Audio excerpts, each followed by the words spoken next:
Hello, everybody. Welcome to the Nicholas Snow Show on PromoHomo.TV. I'm coming to you live at 6 p.m. on Tuesday, October 4th, and we're about 35 days away from a very important election. On the show today, I have an exclusive conversation with Will Rollins. But first, I'm going to quote the New York Times. In fact, an article by Stephanie Lai. Alexa is talking to me. Alexa, cancel. Alexa is talking to me. She's going to vote for Will, I'm sure. So, Stephanie writes in the New York Times on September 3rd. Tucked away in the California desert, where windmills line the sprawling hills and rainbows adorn the crosswalks, a sizable progressive L.G.B.T.Q community has turned a once reliably Republican stronghold into a battleground in the fight for control of Congress, giving Democrats hope for picking up a House seat that has long been beyond their reach, writes Stephanie. The Democrat giving us hope, these are my words, is Will Rollins, and he joins this episode of the Nicholas Snow Show for an exclusive interview coming up. Stephanie also writes, Representative Ken Calvert, a Republican who has served in Congress for 3 decades, has almost never faced a tough re-election contest in this ruby-red corner of Southern California. But a redrawn political map in the state has reshaped his district this year, adding Palm Springs, a liberal bastion that residents proclaim to be the gayest city in America. The new district lines have put his seat at risk as he faces off an openly gay Democrat, Will Rollins, a former federal prosecutor. And one issue that separates the two dramatically, these are back to my words, is abortion rights. And now we quote Will Rollins, who says, I believe in equality and reproductive freedom for everyone.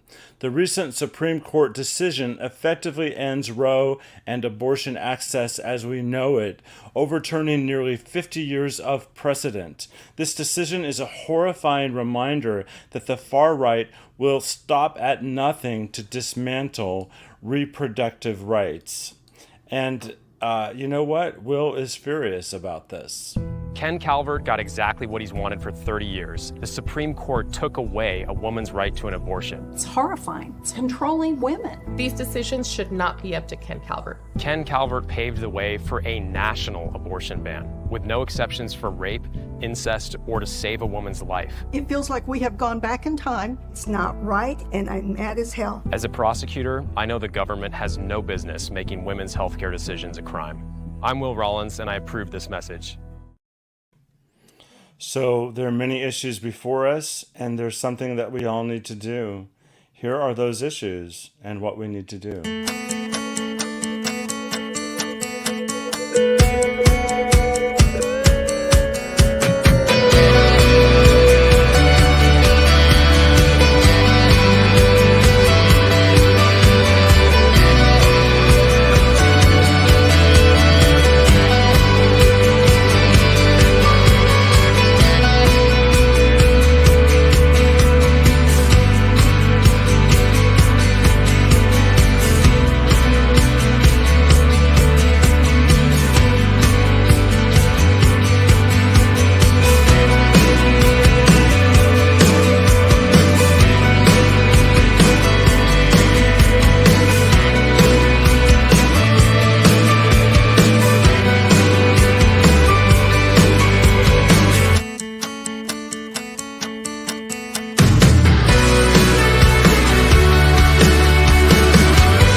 That's right, we vote.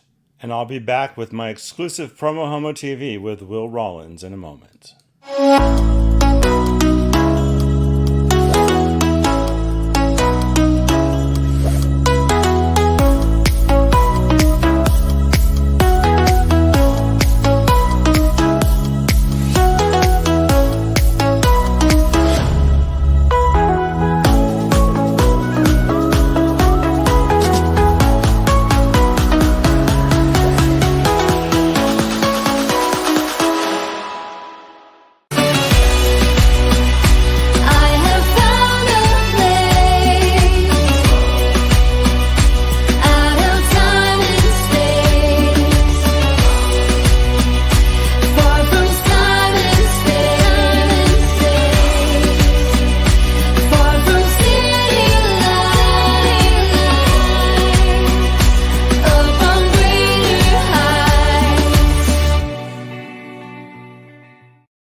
So you know the Republicans are scared when you see attack ad after attack ad after attack ad airing. And by the way, I just want to say that I acknowledge that this whole episode is basically a campaign commercial for Will Rollins, but I'm not being paid for this. I endorse Will Rollins. I practice advocacy journalism, which means I express what I stand for, and I tell the stories about what's really happening. And if for some reason Ken Calvert wants to come on my show, I would let him. But somehow I don't think he's going to want to do that. At any rate, before we speak with Ken right here live, let's hear one of those commercials that I actually prefer to see in the morning over my coffee. How do you think the government should use the law? As a prosecutor, I went after MS-13, the Sinaloa cartel, ISIS terrorists, and recently, the criminals who attacked the U.S. Capitol. Ken Calvert called for dropping charges against the Capitol attackers, but he thinks it's okay to prosecute women who get an abortion and their doctors. Ken Calvert is using his power to undermine our democracy and take away women's rights. I'm Will Rollins, and I approve this message because we should use the law to protect our freedom. And we should use our vote to elect Will Rollins. And without further delay, welcome to the show, Will. Thank you, Nicholas. Thanks for having me. It's always good to be a homo on PromoHomo.TV. So I am glad to be here. Well, I'm so happy that you're here. And, there's not a lot of queer television opportunities. I'm one of them. And I thank you for dropping by my little show because, as I was saying to you before we went live, you're on network television. You're getting national news because of the unique dynamics in this race. Yeah, it's been a wild experience, but I'm glad that the national press has finally started picking up on what we've been saying for a long time, which is Ken Calvert is beatable, and we're going to flip the seat in 35 days. So one of the things that prospective voters are going to start hearing more about is actually Calvert's decades of corruption. Would you like to talk more about that?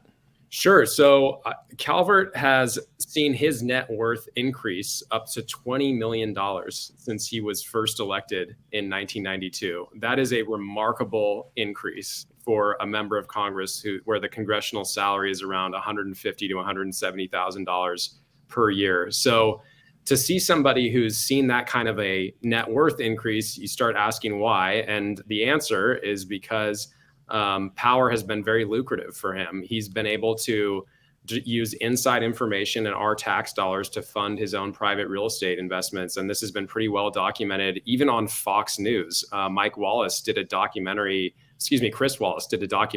about this in the mid 2000s. The L.A. Times covered it. The Press Enterprise covered it. But he has been in such a deep red seat that even with that legacy of corruption, he's been able to hold on to power until this year. And, I think that one of the things we want to highlight really that cuts across party lines is that no matter whether you are a Republican or a Democrat, all of us should unite against people who use our tax dollars to line their own pockets. And we're going to be talking a lot about that in the last 3 or 4 weeks of this campaign.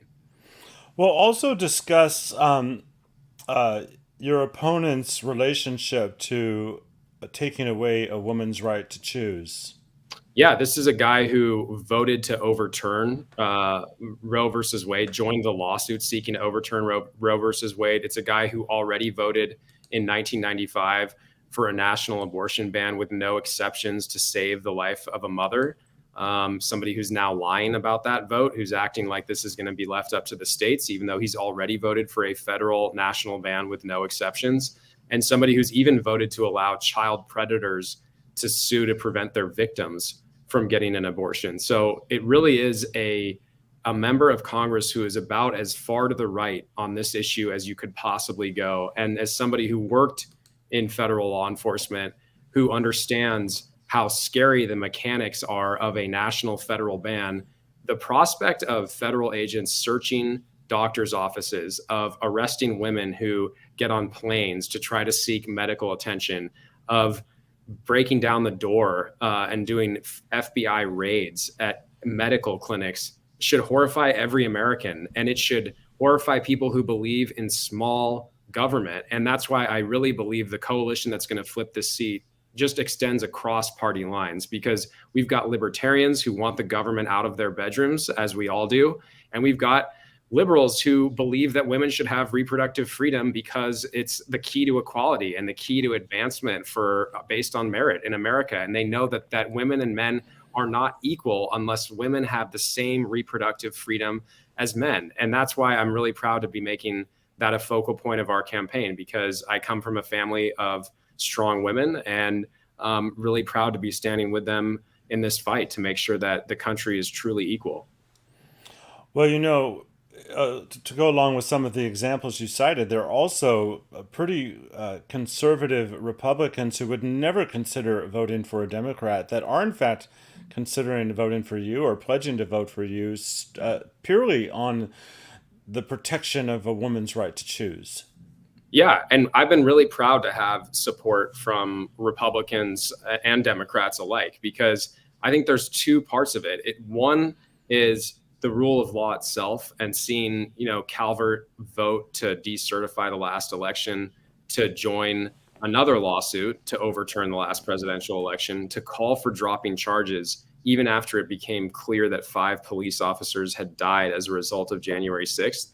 There are a lot of conservative Republicans who believe in law enforcement who were horrified, justifiably so, by those statements. And, I spent my career protecting people right here in Riverside County, regardless of party. That the mission was to protect our entire community, right? And when you have a member of Congress who is not only making those comments about dropping charges against people who assaulted cops, but who recently said that the FBI and the Justice Department have been infiltrated by rot, I mean, that horrifies a lot of Americans, regardless of political party, as it should. And he should be nowhere near the reins of power in the United States. Scary stuff. You mentioned your story, and there's a powerful video that your campaign created that I'm prepared to play now, but I'd love for you to sort of set up the clip for us.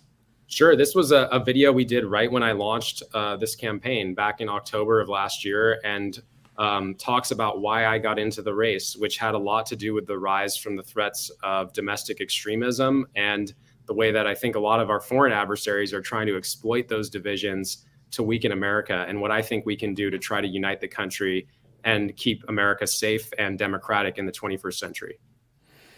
Before I play it, correct me if I'm wrong, but you entered this race before we knew what the new districts would be, and before learning that change would actually be favorable to you.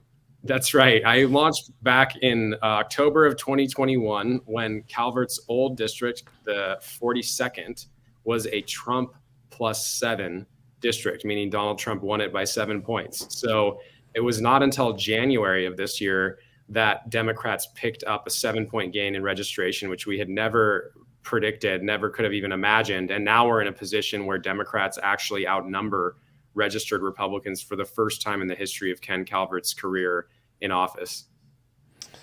Well, with that, I just want to jump up and down with joy when I learn more about the advantage to you, but we can't be complacent. Let's watch your story. I want to tell you a story. Last March, the U.S. Navy sent a ship called the Mercy here to the port of Los Angeles.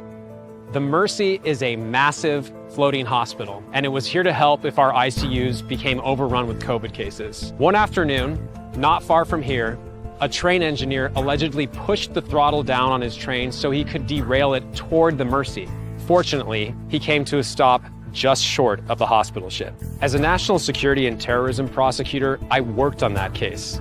See, I wanted to work in counterterrorism because of 9/11. But today, some of our biggest threats are right here at home. And it's not happening by chance. The train engineer told investigators that he thought the Mercy was part of a government conspiracy and that he had to stop it. Sadly, his beliefs are not unique. We've all watched as people have become angrier and more violent as they've heard similar conspiracy theories and QAnon lies ripple across social media and then echo on Fox News. I saw the same thing when I helped prosecute people who attacked the US Capitol on January 6th. This is a systemic problem. Extremists big tech and media outlets profiting by spreading division based on lies, even as they erode our democracy and make it easier for adversaries like China and Russia to exploit us. But we can stop it. We can update our regulations to break down propaganda networks. We can require big tech, cable news, and talk radio to provide transparency in their advertising. And we can create a modern fairness doctrine so we can actually learn about both sides of an issue. That is the only way Americans can start to agree on basic facts again. And there is a lot of work that we need to do together, like reforming our criminal justice system, improving access to healthcare, and growing our economy while also protecting the planet. So let's kick out extreme politicians like Ken Calvert, who spread the big lies, and elect a new generation of leaders willing to save our democracy. At the end of the day, I think most Americans are like me and my partner, Paolo. We want to spend Thanksgiving arguing about who gets the last of the stuffing, not whether the earth is flat. Because as I tell my uncles every year, the earth is round, and that stuffing is mine. You and your uncles fight over the stuffing. I want to go to your Thanksgiving. It looks like really a wonderful time. It is. There's a lot of booze that's consumed at Thanksgiving. And also this, by the way, is an example of what happens after 1 year of campaigning, because that was October of 2021. So now here we are 1 year later. Certainly. Now, I do like to give my viewers a platform when they comment. So Norma says, I don't agree with all of this, but I support a lot of the policies, not the economics part of the banning weapons. I'm small, I need a weapon, and I have weapons training anyway. So respond to her impression that you want to ban weapons because you don't want to ban weapons. That's right. And then I'm glad that I can clear that up. You know, when I was 6 years old, my grandfather taught me how to shoot using a 6-shooter. And my grandmother, when we went on a trip in Arizona, sat outside with a 22 one day for an entire and full 8 hours to kill a rattlesnake that threatened the kids. So, I mean, we believe in protecting yourself and protecting your home and in the Second Amendment. But where I think we've got some issues is the ability for people to go out and get weapons of war and commit mass shootings at schools and kill dozens of little kids in a span of 15 minutes, or walk into a grocery store and kill a dozen people in a span of 5 minutes. And there are a lot of common sense gun safety rules that both protect your ability to own a firearm and protect your family, but also prevent the kinds of mass shootings that we've seen this year in places like Buffalo and Uvalde. And I'll just give you one example of a really basic rule that I think everybody can agree on, regardless of party. And it's about red flag laws, right? So I think about both of those shooters in Texas and in Buffalo had been on the radar of law enforcement before those shootings happened.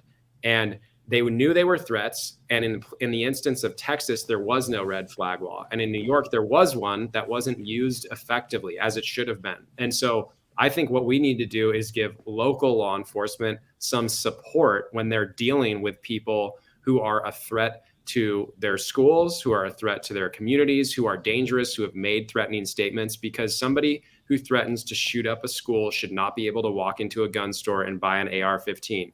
And we can prevent that from happening with something like a federal red flag law, because if you nationalize that and you give the FBI, the ATF, DEA, the ability to help local law enforcement take guns away from people who are dangerous after a judge issues an order that complies with due process, it complies with the Second Amendment, and it keeps our communities safe. And it also lets people like Norma, who are law-abiding people, who are small, who fear for they're protecting their own family and themselves, which I completely understand, enables you to have a gun to protect yourself. And so something like that, and again, just basic background checks, capping magazines so that you don't have a shooting like Las Vegas where there are essentially an unlimited amount of ammunition that gets pumped into one of these semi-automatic assault rifles that kills so many people in Vegas. There are really basic common sense rules that I think we can come together as a country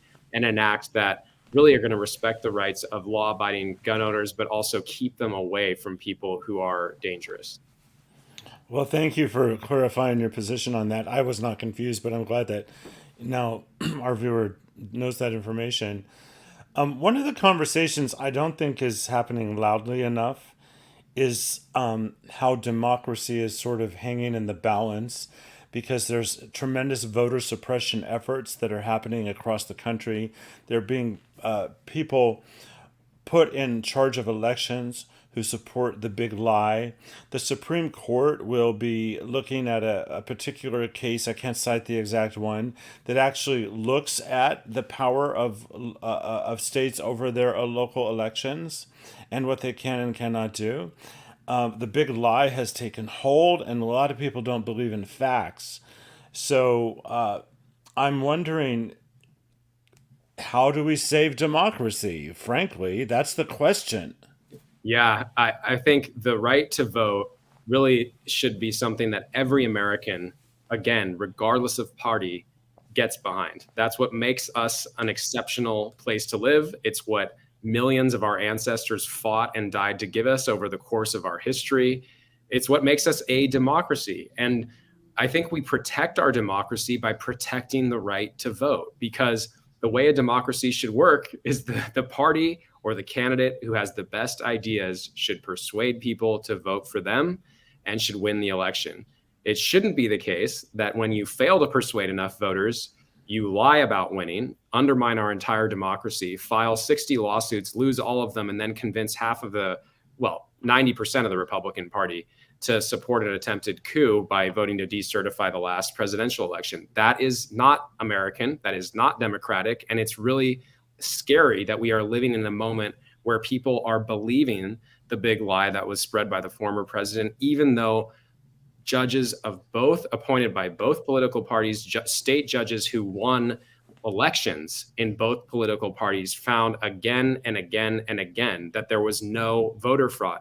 Bill Barr, one of his strongest early supporters, has said again and again, especially in the recent January 6th hearings, that there was no voter fraud. People like Rusty Bowers, people like Brad Raffensperger, people who supported Donald Trump in that 2020 election, who wanted him to win, had their lives put at risk when they wouldn't violate their oaths of office. And these were people who wanted him to be the president.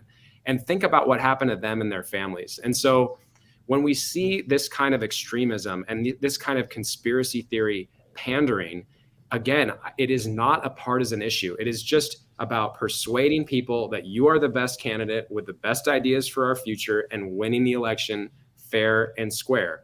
And if you have claims about the legitimacy, which Donald Trump tried to litigate in court, and then you lose every single one of those court battles, that means you had no claims of fraud. When your own Justice Department says that they haven't seen any evidence of widespread fraud that would affect the outcome of the election, that means you lost the election. And so, it is crucial in this moment for all of us. And the disagreements that I have with people like Liz Cheney and Adam Kinzinger on a whole host of policy issues, those I can set aside and respect the hell out of people like that, because they are standing up and losing their congressional seats because they are willing to put country over party. And I'm really proud to have the support of Chad Mays, the former Republican Assembly leader in California, who has also put country over party and is supporting me in this race, because Ken Calvert is trying to undermine everything that the Constitution stands for that has nothing to do with political parties. So the next Congress has to enact H.R. 1, the Freedom to Vote Act, and the John Lewis Voting Rights Act, and make sure that we get some of these federal protections in place so that in states like Georgia, it does not become a felony to hand somebody a water bottle while they are waiting in line to vote. And I just don't think anybody, no matter where you live, should want your politicians to pick themselves. You, the voters, should decide who represents you. And if you're in a state like Arizona and you decide you want to vote for Joe Biden for president or Donald Trump in 2024, the state legislature should not be able to come in and supersede your decision as an ordinary voter. That is about as American. We as Americans need to come together and agree on basic democratic principles like that. And I am really proud to be running on a pro-democracy platform on the freedom to choose our own leaders. And I will 100% support those bills I mentioned as soon as I'm elected and sworn in January. Do you think that there's a chance that Trump will be the nominee running in 2024? Yes, I think there's a very real chance that he will be the nominee. And what we've seen is that the more legal exposure he seems to face from different criminal investigations, the more likely it is that he's going to run. And I think that part of the reason that's the case is because he believes that that kind of power puts him above the law. And if you believe that you as a candidate are more likely to be above the law than you as an ordinary citizen, then you're going to announce your candidacy. And I think that we've seen after Mar-a-Lago him making statements that suggest that he will rally his supporters around him if he is indicted. He's made thinly veiled comments to that effect already. And I think running would be a part of that for him. And these are remarkable statements in times that we are living in as Americans, because again, this idea, I grew up in a family of Republicans and Democrats alike. And we, as I mentioned in my video, we didn't always agree on every issue, but we agreed on voting and democracy itself and arguing about regulation or tax rates or energy policy. We didn't agree on arguing about who won the last presidential election or the idea that somehow it's okay to keep classified information at a golf club. I mean, these are things that have nothing to do with political party, in my view. And I think every American who stands for the rule of law and who wants to honor and respect what so many of our ancestors fought and died to give us needs to step up to the plate this November and just mail in your damn ballot.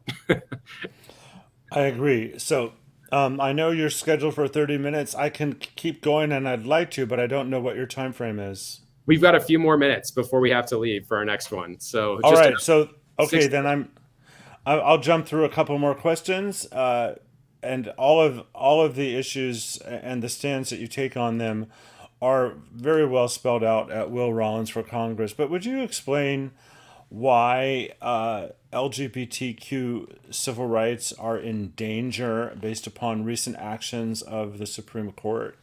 Yeah, for one thing, we should think about what they've said during their confirmation hearings about how they would respect precedent and then what they actually did. So it already started when they were under oath before the U.S. Senate, essentially all saying that they would respect Roe.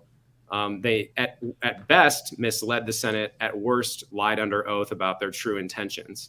So we know where they stand on precedent. Then they actually went ahead and overturned a half century worth of precedent to undermine women's reproductive freedom. And in doing that, Clarence Thomas said in his concurrence exactly where the logic of that opinion actually leads. And the majority didn't engage with that concurrence and has no reasonable or rational or intelligible reason to distinguish his concurrence, the logic of his concurrence from that majority opinion. And the reason that should scare us is because, as Justice Thomas made clear in that concurrence, the precedent that underpins Roe relates directly to our ability to have same-sex intimacy in Lawrence versus Texas. It relates directly to our ability to get married in Obergefell. He called and it cast doubt upon every single one of those major constitutional civil rights victories for LGBTQ Americans. And the reasoning of the opinion itself suggests that every single one of those prior decisions now is at risk for our community. And that is why it is absolutely crucial that we elect people who are going to stand up for LGBTQ Americans and our equality and our ability to thrive in the United States. Because my opponent is somebody who voted against the Matthew Shepard hate crimes bill in 2009, a bill just designed to protect gay kids from targeted killings. Somebody who voted against repealing Don't Ask, Don't Tell, who previously voted against gay marriage, who voted to ban gay adoptions in DC. And you cannot have a representative in Congress who is going to enable the right-wing court to strike down every civil rights gain that we have made as gay people in the last 50 years. Because if Calvert is elected, if the Republicans take Congress, and if the court strikes down or reverses those prior decisions I just mentioned, we are in some serious trouble, and we need federal representatives to step up and protect our community. Well, I want to thank you for taking the time to be on my show to have this conversation. I know lots of people throw house parties for you. I threw a television episode for you. I think it will probably reach more people than your typical house party. I hope so. Well, this was a great television episode, if I do say so myself. So thank you for having me, Nicholas. It was great to chat with you, and I look forward to seeing you again in person. Well, I'm going to be there on election night, wherever you are. I'm going to seek that out. That'll be a fun party. And I appreciate the fact that you're on the line, on the front lines for us, and that your partner. Are you married? Is you and Paulo married? 11 years, but not married, mainly due to laziness. Okay, well, I know that he's learning what it is to be a political spouse, so thank him for me as well. And I hope you have fun at your next event tonight. I will. Thank you, Nicholas. You're welcome. Thank you, Will. Okay, bye. So that was my wonderful conversation with Will Rollins, who I'm really honored to know. And he appears on network TV, but he dropped by my show, which I appreciate. Lots of people are dropping by my show, which gives me the opportunity to really ask for your support. So I work a full-time job to help finance this network, and you can help by voluntarily subscribing to this free content for as little as $10 a month. And the information about how to do that is right there. And the people who do that are thanked in my closing credits, and I'm going to show them right now, right after I encourage you to tune in next time for more exciting guests. Thank you for watching.